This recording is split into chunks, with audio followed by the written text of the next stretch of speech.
Good morning, everyone. We wanted to talk with you for just a couple minutes this morning of some of the changing conditions for this storm that we are now experiencing. It is coming on shore as we speak.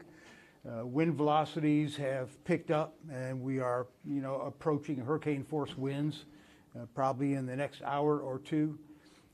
We're seeing some of the tidal surge come on shore. We were just looking at video down at Fort Myers Beach, and we're seeing wave action overwashing the roads. We're seeing some of that on Sanibel, so we would expect to see more of that in inland, between now 2 o'clock, 4 o'clock this afternoon.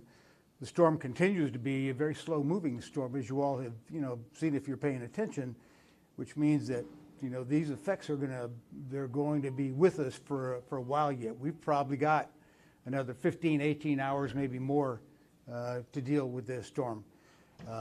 So we have taken some actions, and we have some advice we would like for you to help us disseminate to the public. So I'm going to ask Sandra Tapp-Fumine, who's our Emergency Management Director, to talk with you about that. Okay, thank you, Roger. My name is Sandra Tapp-Fumine. I'm the Director for Public Safety and Emergency Management for Lee County. This is a life safety critical message. At this time, Lee County Emergency Management is urging Lee County residents to shelter in place immediately. It is no longer safe for you to be traveling out on the roads, and you need to shelter in place wherever that safe place is that is closest to where you are. Based on the current National Hurricane Center forecast, Hurricane Ian is predicted to hit Southwest Florida as a Category 4 or Category 5 hurricane early this afternoon, with the potential for 12 to 16 feet of storm surge above ground level along with destructive waves somewhere along the Southwest Florida coastline, and that can be anywhere from Englewood all the way down to Bonita Beach. The National Weather Service anticipates the following specific here for Lee County. Catastrophic wind damage is expected to begin in the next few hours. Structural damage to sturdy buildings with some complete roof and wall failures. Heavy rainfall will continue to spread throughout the county and will intensify, resulting in potentially life-threatening flooding. Large trees snapped or uprooted and many roads impassable from trees and debris. Destruction of mobile homes and manufactured homes. Widespread power outages and also tornadoes can be a possibility. The National Weather Service is recommending the following when sheltering in place. Take refuge in an interior room, closet, or hallway on the lowest level during the storm. Put as many walls between you and the outside that you can. Stay away from windows, skylights, and glass doors. In the eye of the storm, as it passes over, there will be a short period of calm. But at the other side of the eye, the wind speeds rapidly increase to hurricane force winds coming from the opposite direction. So it's very important not to go outside if we do experience the eye wall. Plan to remain inside even after the storm passes so that first responders can ensure conditions are safe. All responding agencies have stopped responses for the safety of our first responders at this time, but you can still call 911. Calls will be prioritized so that once conditions are safe enough, responses will resume. Response decisions will be made as Hurricane Ian continues to move through the area.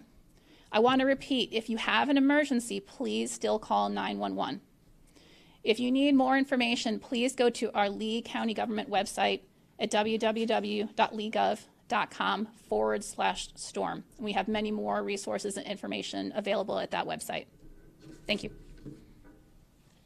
I want to also mention, as part of this whole preparation and response effort, Commissioner Ruane and I received a call from the governor about 45 minutes ago. And Commissioner, would you like to describe that conversation? Sure. So the governor actually, with the chief financial officer, indicated that all assets will be deployed as soon as humanly possible. Whatever we need, he'll actually provide. So it was really comforting. Really talked about just the resources that are available and the resources he wants to have. The chief financial officer said that they anticipate having insurance companies open within 72 hours of it being safe. and starting to issue checks as soon as possible. Thank you. Thank you, Commissioner. And we'll take some questions if you have them. You know, Roger, we're seeing on our Facebook feeds people reporting situations in their neighborhoods. Is there any one area of concern right now where we're getting calls or that you're focused on? I think it's hard at the moment to pinpoint any of the areas. This storm is coming inland so fast that the impacts for storm surge, you know, depending on where you are along the coastline, the impacts are going to be a little bit different, you know, from mile to mile. And so we are, to the extent that we can, we're watching with cameras that we have around the county to see where those areas are. But until the storm passes, it's going to be impossible to really pinpoint where the damage is.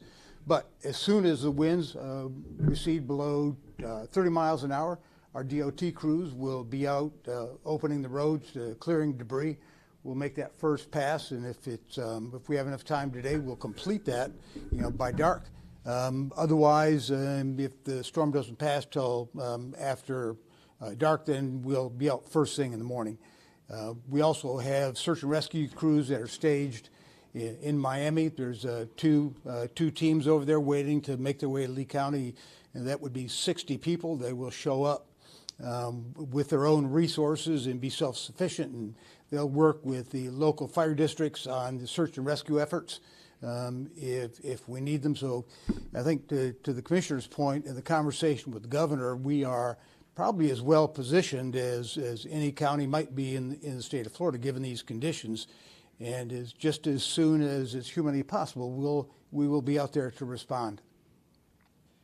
Is the number and location of shelters static at this time, given the events that are about to happen? And is any change anticipated over the long term because of continued difficulty with homes and places like that? So the question is, you know, what are the sheltering conditions right now? What's the status, and what do we anticipate happening?